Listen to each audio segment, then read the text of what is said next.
Solamente Dios sabe, amén. Solamente Dios conoce. Y Él sabe lo bueno que ha sido con nosotros, amén. Él sabe lo bueno que ha sido con nosotros, aleluya. Y estos 34 años han sido marcados, como dijo el pastor, por un legado de fe, de amor, de excelencia, de servicio. Pero queremos ir más allá. Queremos ir más allá. Por eso es que hemos denominado este mes de octubre de aniversario Activando lo Sobrenatural. Porque creemos que es la voluntad de Dios, que lo sobrenatural sea activado y manifiesto en la iglesia, amén, y en la vida de cada uno de los que hacen vida en este lugar, aleluya. Y yo reflexionaba acerca de la palabra y yo decía, Señor, activando lo sobrenatural, tenemos toda la teoría. Necesitamos ver, manifestarlo, amén. Y el Señor me decía, sean mis amigos. Por eso el tema de hoy tiene como título Amigos de Dios. Y quiero hablar un poquito de lo que es la amistad, normalmente, la amistad. Y la Biblia habla de la amistad como un vínculo de amor, de apoyo, de lealtad mutuo. La Biblia habla de que un verdadero amigo es en todo tiempo, ama en todo tiempo, y dice que es un hermano en tiempos difíciles. También enseña que un amigo fiel puede ser incluso más cercano que un hermano. La amistad implica perdonar, apoyarse, edificarse mutuamente a través del trato y de la fe. Y dice Proverbios 17:17, en todo tiempo ama el amigo y es como un hermano en tiempo de angustia. Y Proverbios 18:24 dice, el hombre que tiene amigos ha de mostrarse amigo. Y amigo hay más unido que un hermano. Entonces vemos que toda amistad se basa en una mutua ayuda, comunión, comprensión. Amén. Las amistades verdaderas implican perdonar, sanar ofensas, para cultivar el amor. Y lo habla el libro de Proverbios 27:17, dice, el hierro se afila con hierro, y el hombre en el trato con el hombre. Así que cuando usted tenga ciertos desajustes en esa amistad leal de tantos años, no se asuste, es el trato, es el trato. Allí es donde aprendemos a amar, a perdonar. Ahí, a través de la amistad, amén. Ahora, la Biblia también habla respecto a la amistad con Dios. A la amistad con Dios. ¿Será posible tener amistad con Dios? ¿Es posible que tú y yo seamos amigos de Dios? ¿Será posible eso? La Biblia llama amigos a quienes obedecen a Dios, a quienes cumplen sus mandamientos y lo aman sin ningún interés. Lo aman no por obligación, lo aman porque ese amor nace de un corazón agradecido, amén. Y ese amor entonces nos lleva a tener una comunión y una relación íntima con Él, que se basa en el conocimiento y la confianza en su palabra. En el conocimiento y la confianza de lo que Él ha dicho, amén, y de lo que Él ha establecido. Cuando usted tiene un amigo, usted le cree a su amigo. Usted le da valor a la palabra de su amigo. Amén. Ahora, cuando estamos hablando de la amistad con Dios, me llama mucho la atención que el mismo Jesús dijo, en Juan 15, verso 13, dice, nadie tiene amor más grande que el que da la vida por sus amigos. Vosotros sois mis amigos si hacéis lo que yo os mando. Y si dejamos el verso hasta aquí, de repente alguien pudiera decir, bueno, si tengo que hacer lo que Él me manda, entonces soy un siervo. Pero el verso continúa y dice, ya no os llamaré siervos, porque el siervo no sabe lo que hace su Señor. Pero os he llamado amigos, porque todas las cosas que oí de mi Padre os las he dado a conocer. Entonces el mismo Jesús establece en su palabra, y así lo estableció en sus discípulos, que ellos eran amigos. Cuando nos constituimos en discípulos de Jesús, es porque creemos en Jesús, es porque amamos a Jesús, es porque queremos vivir la vida de Jesús. Y establecemos entonces una relación de confianza con Él. Ya Él no te llama siervo, Él te llama amigo. Amén. Y lo esencial de esa amistad con Dios implica, de acuerdo a este verso, dos cosas: una comunión íntima con Él y una obediencia por amor, no por obligación. Y cuando hablamos de comunión íntima con Él, esto nos llama a reflexionar, a meditar. ¿Quién es Él? ¿Quién es Él? ¿Quién es Dios para mí? ¿Quién es Dios para mí? Entender la verdadera naturaleza de Dios. Todos los que hemos sido padres hemos pasado, estoy segura que hemos pasado por esta experiencia. Cuando usted tiene a ese bebé en los brazos, cuando usted está alimentando a ese bebé, ese niño, esa niña, usted sabe lo vulnerable que es. Usted sabe que esa criatura depende de usted para muchas cosas. Pero usted lo disfruta. ¿Cuántos han disfrutado de sus hijos en esa edad? Porque después vienen otros niveles. En esa edad lo disfrutamos muchísimo. Y yo pensaba en eso y yo decía, Dios, tú nos creaste para disfrutarnos. Él lo disfruta usted, hermano. Él lo disfruta usted, porque usted es su hijo. Y esa comunión con Dios requiere, aparte de meditar, de tener una comunión íntima con Él, requiere obedecer sus enseñanzas, meditar en sus enseñanzas, obedecer su palabra y dejar de lado la amistad con el mundo.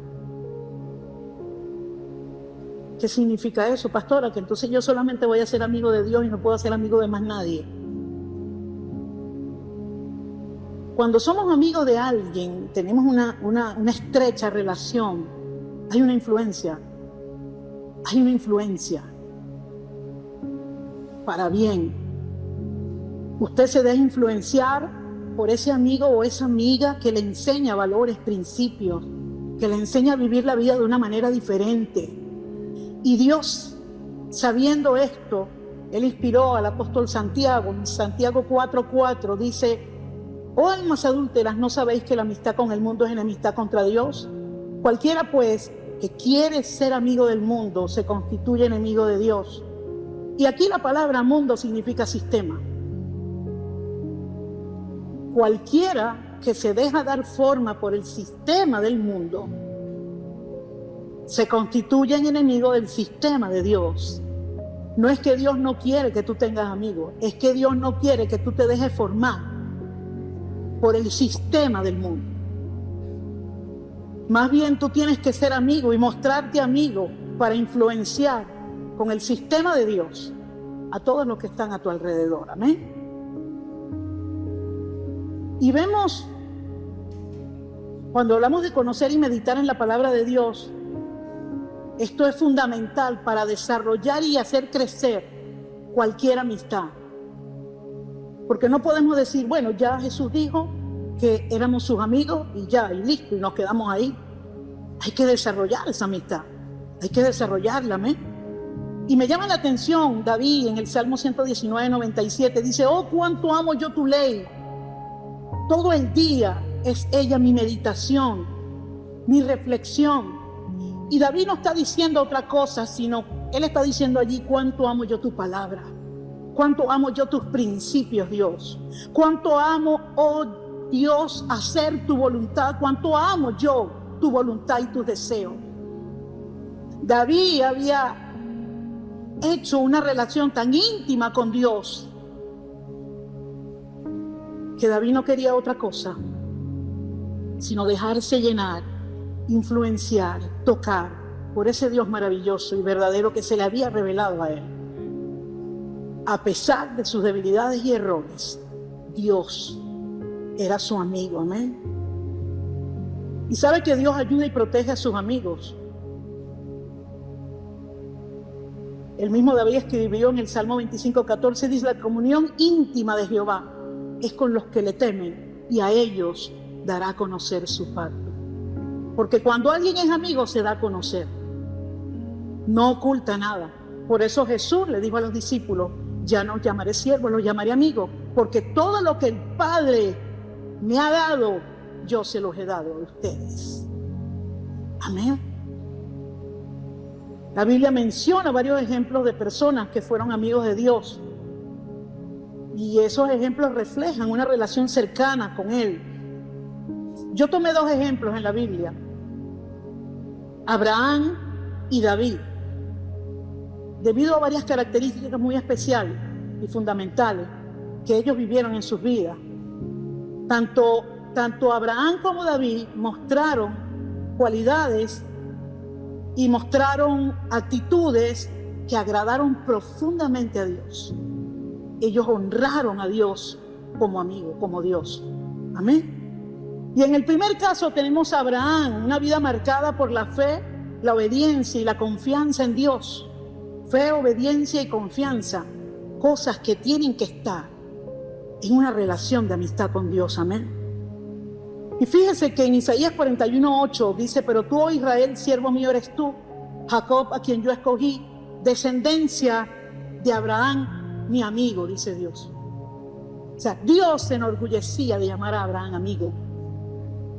Y en 2 de Crónicas 27 dice: ¿no eres tú nuestro Dios, que echaste a los habitantes de esta tierra delante de tu pueblo Israel y le diste a la descendencia de Abraham tu amigo para siempre? Mire cómo todas las generaciones fueron bendecidas por la amistad de Abraham con Dios, por haber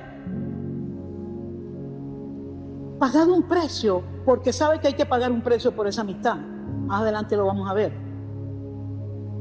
Y haberse dispuesto a pagar ese precio de obediencia, de confianza y de fe. Porque tú no puedes decir que alguien es amigo tuyo y tú no le crees. Tú no puedes decir que alguien es amigo tuyo y que tú tienes una amistad profunda con esa persona cuando tú no conoces a esa persona y no sabes de lo que esa persona es capaz de hacer por ti. Necesitamos meditar en Dios. Necesitamos conocer más a Dios. Amén. Abraham creyó y confió plenamente en Dios. Tuvo una fe absoluta en sus promesas. Y usted conoce la historia. Es tanto que en el Nuevo Testamento, Santiago, capítulo 2, verso 23, dice: y se cumplió la escritura que dice: Abraham creyó a Dios y le fue contado por justicia y fue llamado amigo de Dios. Qué cosa tan tremenda, que cuando tú sabes que alguien cree en ti, tú sientes que esa persona te recibe como amigo. Porque cree en ti, se deja influenciar por ti. Amén. Entonces Abraham creyó y confió plenamente en Dios en muchas áreas de su vida. Obedeció a Dios sin reservas. En Génesis 12, del 1 al 4, se cuenta cuando Dios le dice a Abraham, le pide algo, que no sé cómo responderíamos nosotros si nos lo pide a nosotros.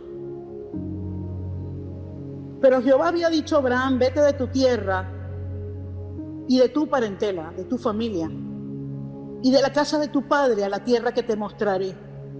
A la tierra que te mostraré. No se la había mostrado, se la iba a mostrar.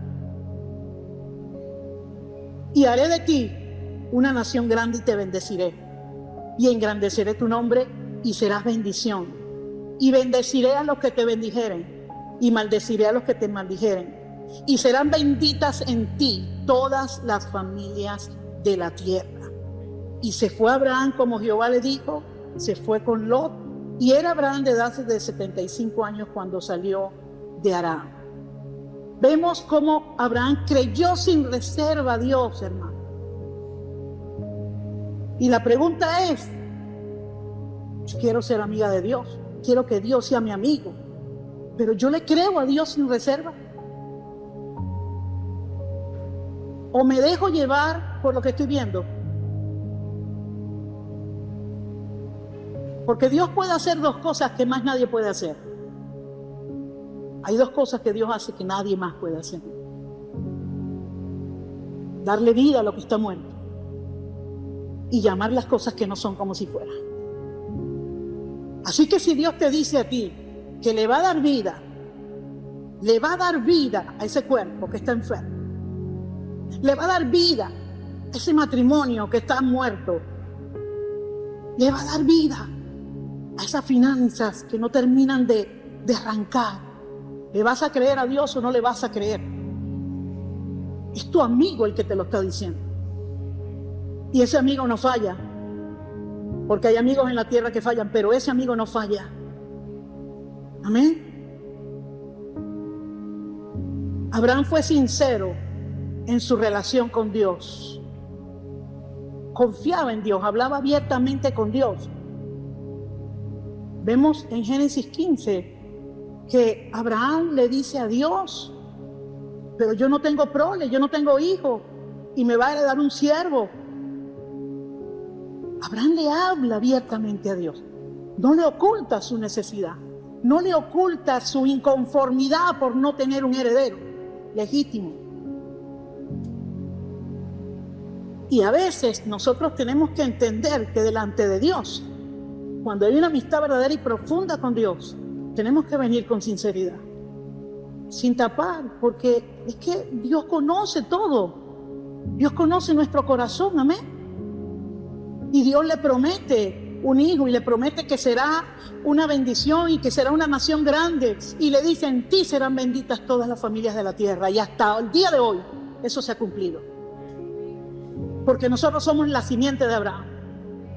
Amén. En el capítulo 18, cuando Dios determinó acabar con la maldad que había en Sodoma y Gomorra, y Abraham se tranza con Dios y se pone a hablar con Dios de una manera abierta, sincera, con confianza. Señor, por favor, porque él sabía que allá en Sodoma estaba su sobrino Lot y él amaba a su sobrino, pero Dios había determinado juicio sobre esa nación. Y él se comienza a transar con Dios. Señor, si hubieran 50 justos, ¿qué tú harías? Señor, si hubiesen tantos, si hubiesen 10. Señor, si hubiese uno. Si hubiese uno. Abierto, sincero. ¿Cuántos podemos hacer eso por nuestra familia? ¿Cuántos podemos venir delante de Dios? Señor, yo sé que tú sabes todo. Yo sé que tú sabes que es un pecador. Yo sé que tú sabes que es una pecadora, le gusta el mundo, no lo quiere dejar. Está acabando su vida allí, pero no lo quiere dejar. Señor, pero es mi familia. Es mi amigo, es mi padre, es mi madre, es mi hermano, es mi esposa, es mi esposo. Señor, aquí estoy abierto contigo. Yo vengo a Dios porque Él es mi amigo y Él me va a oír, Él me va a escuchar y Él me va a responder. Amén. Y Él te va a oír, te va a escuchar y te va a responder a ti también. Aleluya. Entonces él fue sincero en su relación con Dios. Nunca tapó, nunca ocultó. No, bueno, tú sabes que es que tú sabes que él estaba buscando unos buenos negocios por allá, pero es que él no es malo. Lo que pasa es que él no tapó nada. Bregó por la salvación de su sobrino. No justificó el pecado ni justificó el error. Bregó por gracia. Y vemos la manifestación de la gracia ahí en el Antiguo Testamento. Jesús no había venido todavía y Dios manifestó su gracia. Amén. Abraham depuso su voluntad en favor de la voluntad de Dios. Primero le dice, sal de tu tierra, de tu familia y ve a donde yo te dirija. Sin enseñarle, se lo mostró en el camino. Y después que Abraham obtuvo algunas cosas y estaba, se puede decir, en una posición estable, y ya Dios le había dado su hijo, su heredero, ya Dios había cumplido la promesa, le dice, hey, sacrifícame tu hijo, entrégamelo. Yo hubiese dicho, este no es amigo mío nada. ¿Qué le pasa?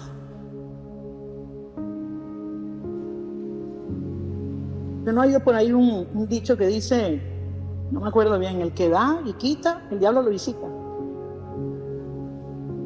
Entonces Abraham, en su humanidad, pudo haber dicho, bueno, Señor, ¿qué te pasa? Tú no eres amigo mío. ¿Cómo me vas a quitar lo que me diste si tú me lo prometiste? Eso es una de las cosas maravillosas de la amistad verdadera. Tú crees hasta el final. Por eso que dice, el amor todo lo cree. Todo lo cree. Y fíjense que ahí en Génesis 22, en el verso 5, dice, entonces dijo Abraham a su siervo, porque él agarró al muchacho y preparó el burro, la mula, y montó toda la leña para el holocausto y agarró a su muchacho y su siervo. Y empezaron a caminar, y cuando llegaron a las faldas de la montaña donde él iba a subir a hacer el sacrificio, los siervos le preguntaron y le dijeron, ajá, ¿quién es? ¿Cómo es esto? O sea, ¿dónde está el sacrificio? Entonces dijo Abraham a sus siervos en el verso 25, esperad aquí con el asno, y yo y el muchacho iremos allá y adoraremos y volveremos pronto. Él tenía la seguridad, él no sabía cómo Dios lo iba a hacer, él no entendía cómo Dios lo iba a hacer, porque él sabe que Dios no es hombre para mentir ni para arrepentirse. Él no sabía, él no entendía, no había lógica de qué era lo que Dios iba a hacer, pero él sabía que él iba a regresar con su muchacho. Algo Dios iba a hacer, algo Dios iba a hacer, algo Dios va a hacer en ese proceso, pero no vas a morir en él. Algo Dios va a hacer, algo Dios va a hacer, pero tú vas a salir sin una quemadita. Amén.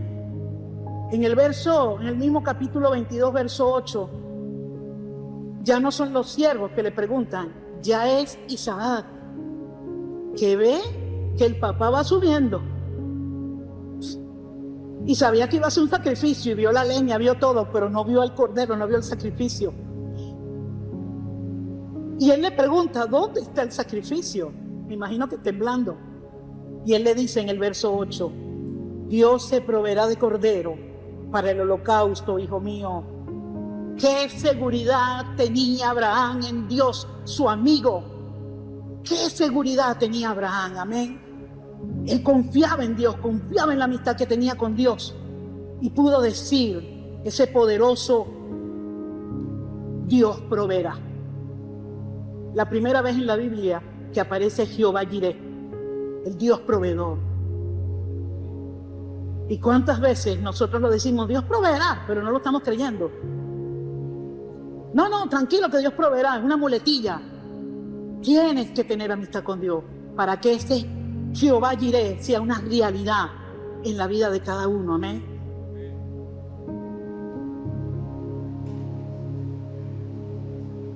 Y dice luego el libro de Hebreos en el Nuevo Testamento, capítulo 11, verso 17, dice, por la fe Abraham, cuando fue probado, ofreció a Isaac. Y el que había recibido las promesas ofrecía la promesa que había recibido a su unigénito.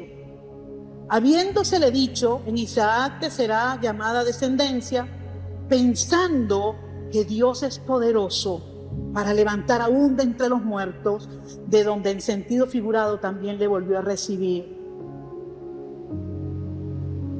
Cuando Abraham levantó el cuchillo para sacrificar a su hijo porque Dios se lo estaba pidiendo, ya él lo había hecho en el corazón. Ya él estaba dispuesto a hacer todo por su amigo, sin entenderlo, sin comprenderlo, pero él estaba dispuesto. Y fue cuando Dios le detuvo y le dijo, para ese cuchillo. porque sé que crees en mí y me obedeces. Y ahí le soltó la confirmación de la promesa. En ti serán benditas todas las familias de la tierra. Todos los que entremos por la línea de Abraham, de la fe, seremos bendecidos. Amén. Seremos bendecidos. Ahora, ¿cuánto estamos nosotros dispuestos a sacrificar para confiar en Dios? ¿Sabes? Porque a veces Dios te da una respuesta y es Dios que te la está dando. Pero tu mente, tu razonamiento comienza allí. ¿Será Dios? ¿No será Dios? No, yo no me atrevo a decir esto, porque si me equivoco. Yo admiro a nuestro Padre espiritual, Naún Rosario. En medio de una situación tan difícil y tan complicada,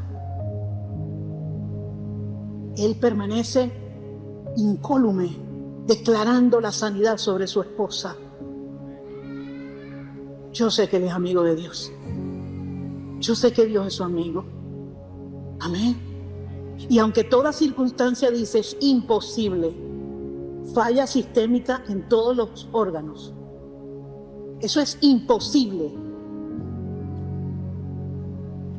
Pero su fe no va a quedar vacía. Sea lo que sea que Dios vaya a hacer, yo sé que él va a ser fortalecido en Dios y va a ver la mano de Dios. Y nosotros lo veremos también. Nosotros lo veremos también. Amén.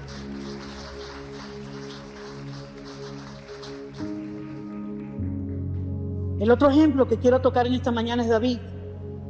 También una vida marcada por fe, amor por Dios y arrepentimiento. Un ingrediente que tiene que estar. David fue considerado amigo de Dios y un hombre conforme a su corazón, dice la Biblia.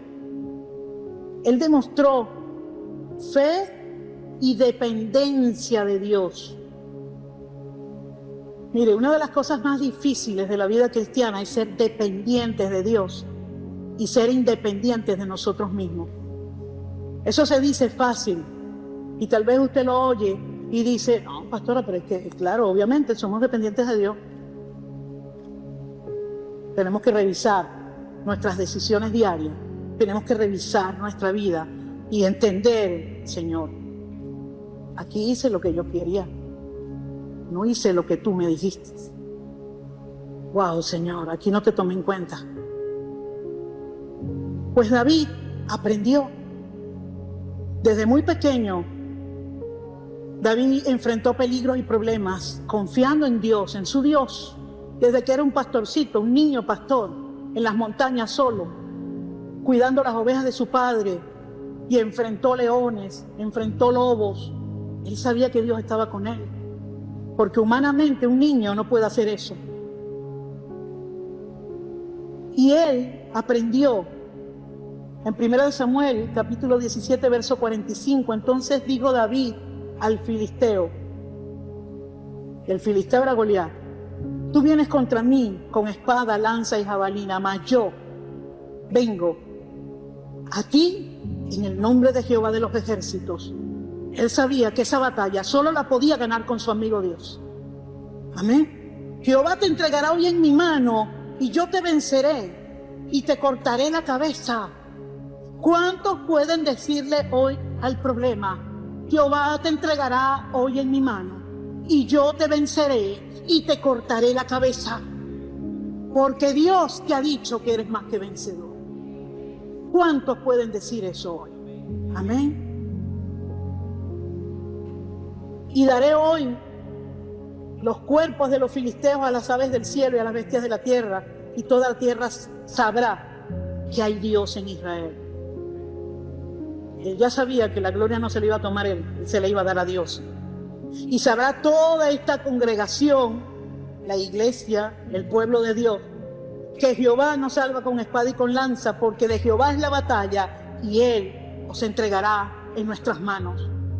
Un muchacho adolescente tenía una relación tan profunda con su Dios, una comunión tan profunda con su Dios, que lo había llegado a conocer, y sabía que Dios no le iba a fallar. Sabía que Dios no le iba a fallar, amén. Por eso Dios lo buscó. En el verso 13 de 1 de Samuel, capítulo 14, verso 14, dice: Jehová se ha buscado un varón conforme a su corazón, el cual Jehová ha designado para que sea príncipe sobre su pueblo. ¿Se da cuenta que hay un precio que pagar por la unción, por el llamado? Hay un precio. Y ese precio es fe, confianza y obediencia. Fe, confianza y obediencia, así como hizo David. David amó profundamente la ley de Dios. En muchos salmos él habla acerca de cómo él meditaba en las Escrituras, celebraba sus mandamientos y lo expresó en palabras de amor en cada uno de los salmos que escribió. Amén. Salmo 119, verso 47 dice: y me deleitaré en tus mandamientos, los cuales he amado. Si Dios es mi amigo, yo me deleito en sus mandamientos. Amo sus mandamientos. Alzaré igualmente mis manos a tus mandamientos que he amado y meditaré en tus estatutos. Y aquí podemos ver que mandamientos, estatutos, es la voluntad de Dios. Amo tanto a mi amigo Dios que estoy dispuesta a hacer su voluntad. La voluntad que Él tiene para mí. Y eso es una meta. Eso es una meta. Amén. Practicó la gratitud. Reconocía y agradecía a Dios. En medio de las dificultades incluso lo hacía. Y en el Salmo 30:12 David pudo decir: por tanto a ti cantaré, gloria mía, y no estaré callado. Hay gente que cuando se siente mal y está pasando por prueba, lo primero que hace es callarse. Lo primero que hace es dejar de orar. Lo primero que hace es dejar de creer. Pero David dijo: y no estaré callado. Jehová, Dios mío, te alabaré para siempre. Y David fue perseguido. Lo perseguían para matarlo. Pero él nunca cayó, porque él siempre confió en su Dios. Amén. Y siempre fue agradecido. Y llegó la mayor prueba de David. Llegó la mayor prueba de David. Y la mayor prueba de esa amistad con Dios. Salmo 51. David, por un descuido, llegó a Dios, cayó en pecado y no cumplió los estatutos de Dios. Conscientemente lo hizo en varias ocasiones. Pero entonces vemos, fíjese el tamaño de la amistad de David con Dios. El tamaño del conocimiento que David tenía de Dios. Él sabía que si era sincero y que si pedía perdón sinceramente, Dios lo iba a restaurar. Aquí el espíritu de condenación no pudo hacer mucho con David, porque David conocía a su Dios. David conocía a su Dios. Y vemos ahí en el Salmo 51, versos 3 y 4, dice: porque yo reconozco mis rebeliones y mi pecado está siempre delante de mí. Contra ti solo he pecado y he hecho lo malo delante de sus ojos. Mira el nivel de amistad aquí, que no pensaba, no medía para reconocer. No había apariencias. En la amistad con Dios no puede haber apariencia. No puede haber yo tratar de que tú sabes, de que Dios piense que yo, no existe eso. Porque Dios es omnipresente y omnisciente. Y Dios sabe lo que tú y yo pensamos. Pero mira la actitud de David aquí. Yo reconozco, Señor, yo reconozco. Yo pequé. Hice lo malo delante de ti, Señor. Lo reconozco. En el verso 6 dice: he aquí tú amas la verdad en lo íntimo y en lo secreto me has hecho comprender sabiduría. David se estaba haciendo el loco con ese pecado. Pero ¿qué no dejó de hacer David? En lo secreto.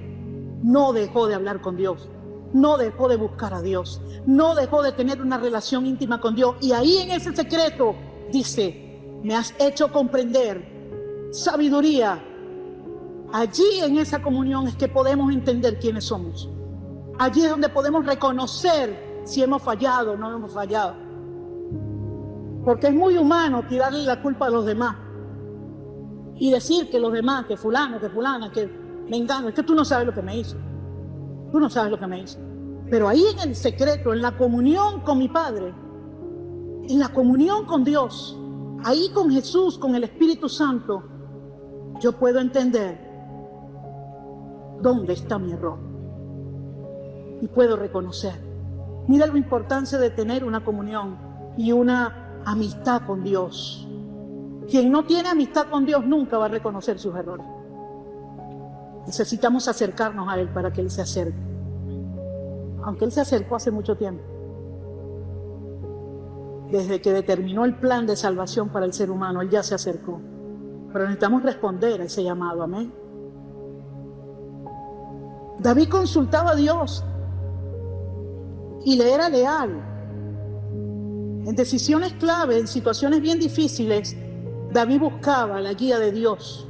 ¿Por qué? Porque tenía intimidad con Dios. En 2 Samuel 5:19, David consultó a Dios antes de una batalla. Y consultó David a Jehová diciendo: subiré contra los filisteos, los entregarás en mi mano. Y Jehová respondió a David: sube, porque yo entregaré en tus manos a los filisteos. Esto es un ejemplo directo de que David buscaba la dirección de Dios. Escúchenme, no buscaba la opinión de Dios. Porque muchas veces vamos en oración a preguntarle a Dios a ver qué Él opina. Y nosotros decidimos qué vamos a hacer. David no hacía eso. En esa amistad genuina con Dios, él estaba dispuesto a oír a Dios y estaba dispuesto a hacer lo que Dios le dijera. Porque sabía que ahí no había falla, amén. Son muchos casos donde podemos ver esta actitud de David. David estaba siendo perseguido por Saúl para matarlo. Y David huyó y estaba escondido en cuevas. Porque Saúl no mascaba una oportunidad para acabar con David. Un liderazgo inseguro el de Saúl, totalmente. Y David tuvo la oportunidad, y no solamente la oportunidad, tenía la excusa para matar a Saúl. Y en esa persecución entró Saúl con los hombres que andaban con él en una cueva y ahí se quedaron dormidos. Y entró David con espada en mano.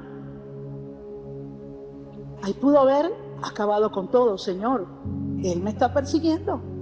Él quiere matarme. Así que es completamente lícito y legal que yo acabe con él. ¿Por qué David no lo mató? Dice que cortó solamente la punta de su manto, como para hacer reflexionar a Saúl y mostrarle el amor de David a él. ¿Por qué no lo mató? Porque David tenía una estrecha comunión con su Dios. Y David sabía que Dios había puesto a Saúl.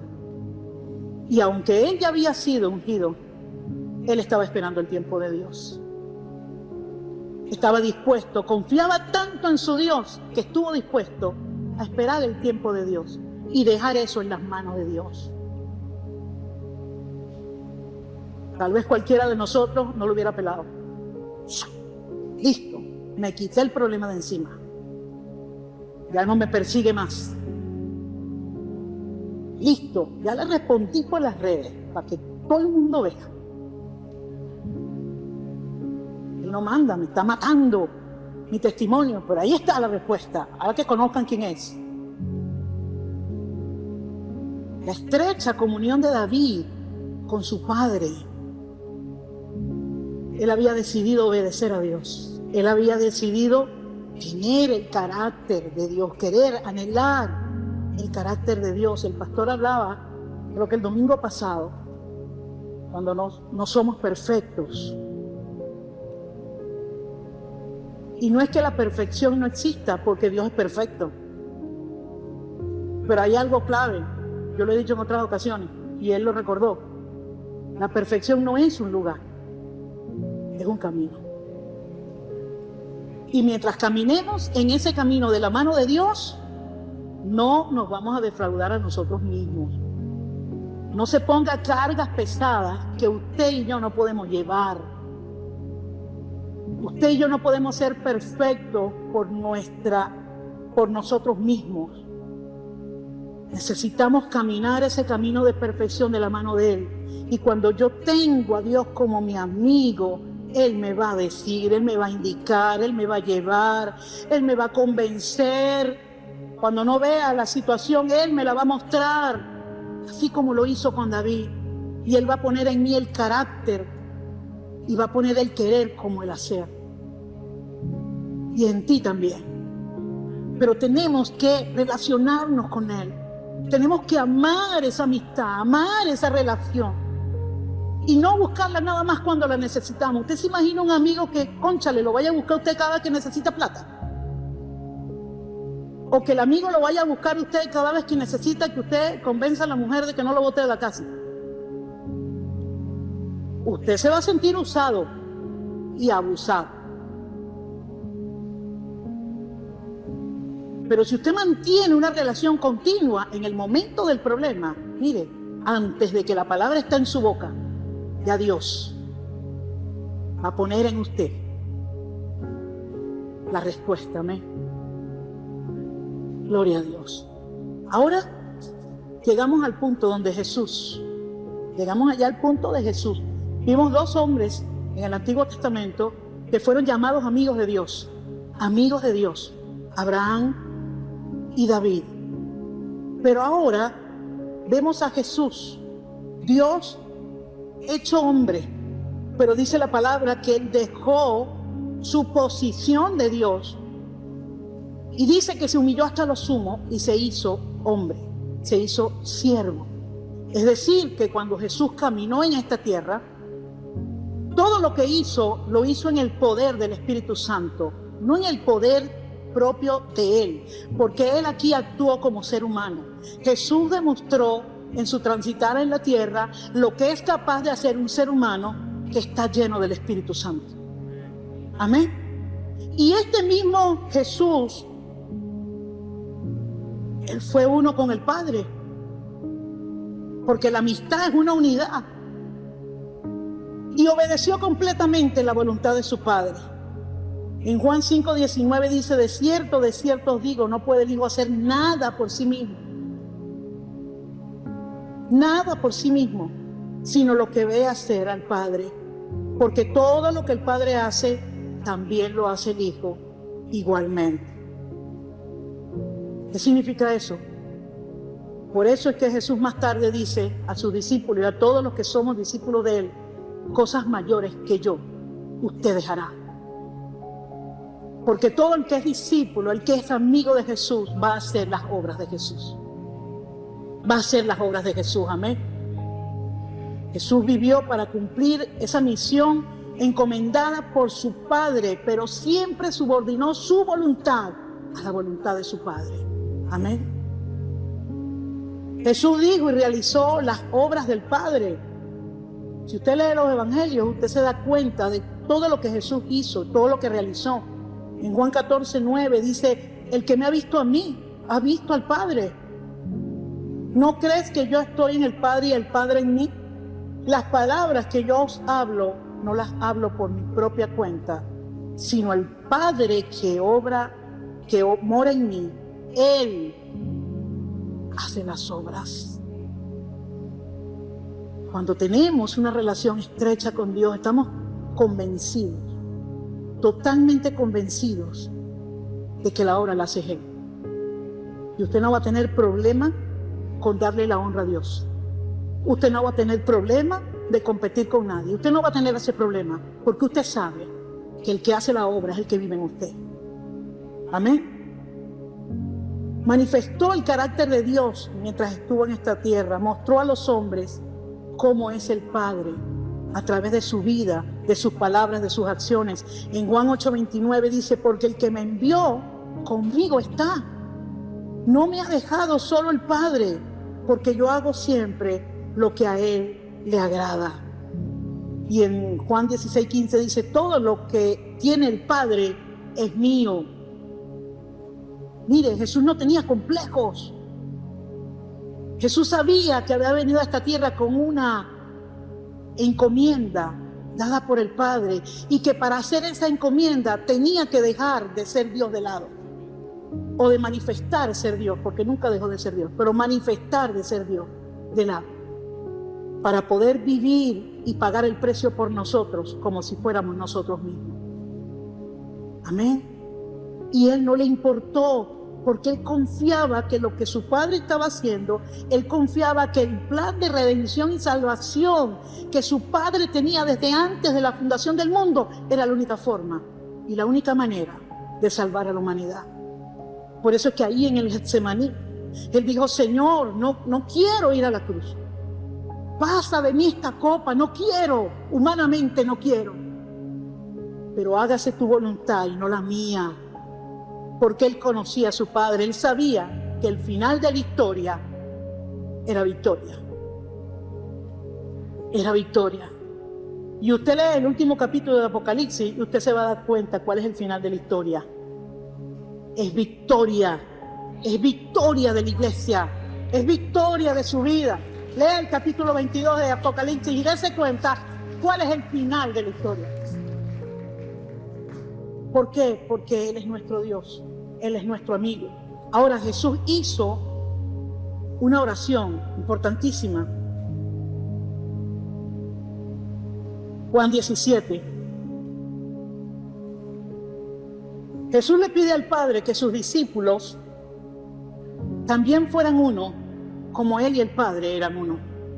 Es decir, Jesús le está pidiendo al Padre que sea amigo, que tenga una estrecha amistad con sus discípulos, con todo el que es discípulo de Jesús.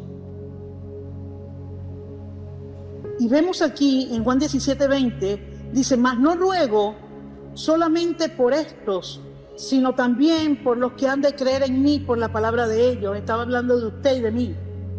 Los que han de creer en mí por la palabra de ellos, somos tú y yo, y todos los que hemos llegado al conocimiento de Dios a través de la predicación durante todos estos siglos que iniciaron los apóstoles. Y dice, para que todos sean uno, como tú, oh Padre, en mí y yo en ti. Y hasta aquí mucha gente tergiversa este verso y piensa que Dios está hablando acerca de la unidad de la iglesia. Para que todos sean uno, así como Padre, tú y yo somos uno, que los hermanos se amen, que los hermanos tengan amigos, que los hermanos tengan confianza uno con los otros, que haya unidad en la iglesia. Pero lo que Jesús estaba diciendo era lo que viene adelante. Pero también ellos sean uno en nosotros, para que el mundo crea que tú me enviaste. Jesús oró, una de las últimas oraciones que hizo por sus discípulos, para que todos los discípulos de Jesús lograran esa unidad con el Padre, ser uno con Dios, ser amigos de Dios, tener una relación de amistad profunda con Dios, poder tener una relación íntima con Dios, el Dios creador. Y cuando la gente que no conoce a Dios tiene una idea y un concepto equivocado de que Dios está allá arriba, por el tercer cielo, después que pasas el universo, todo Marte, todo esa Venus, Plutón, toda esa cosa, y Dios está a la distancia de tu confesión de fe. Dios está a la distancia de tu confesión de fe, de tu fe, de tú decir, Señor, yo sé que estás aquí. Señor, yo sé que estás aquí. Yo sé que estás aquí. Y por eso Jesús hizo esa oración tan importante y con esa carga de urgencia. Señor, que ellos sean uno en nosotros. Que ellos se amen y sean uno y puedan estar juntos y puedan ser unidos. Pero eso no vale nada si ellos no son uno en nosotros. Que ellos sean uno con nosotros. Y abrió la puerta para lo que venía después. cuando Él muriera y resucitara y pagara el precio por tus pecados y mis pecados, nos acercó a Dios, nos unió con Dios, nos llevó a ser contenedores de Cristo, porque Él vino a vivir en nosotros. Y eso, antes de la redención y la resurrección, era imposible. Pero hoy, cuando tú reconoces a Jesús, lo recibes en tu corazón, dice la Biblia, que el Espíritu de Dios viene a morar en ti. Y nunca más tú vas a estar solo. Tú vas a estar sola, nunca más. Nunca más vas a enfrentar tus conflictos solo. Nunca más. El término soledad, como la ausencia total de compañía, no existe en el cristiano. Porque aunque tú estés completamente solo, aislado físicamente, Dios está contigo. Y no te va a dejar. No te va a dejar, no te va a dejar. Él no te va a dejar. Diga, Dios no me va a dejar. No me va a dejar. No nos ha dejado durante 34 años. Y no nos va a dejar durante los años que faltan. Amén. Entonces, ser uno con el Padre. Ser uno con el Padre. Debe ser mi meta. Diga, es mi meta. Es mi meta. Ya Jesús abrió el camino. Ya Jesús abrió el camino. Amén. En el 23 dice, y yo en ellos y tú en mí, para que sean uno, como así nosotros somos uno. Yo en ellos. Jesús en ti. Jesús en ti te abre el camino para que tú seas amigo de Dios. Jesús en ti te abre el camino para que tú puedas hablar con Dios, para que tú te acerques a Él, para que tú tengas una relación estrecha, aún más estrecha de la que tuvo Abraham y de la que tuvo David. Porque ahora eres contenedor de su Espíritu. Amén. Para ser uno con Dios hay que pagar un precio.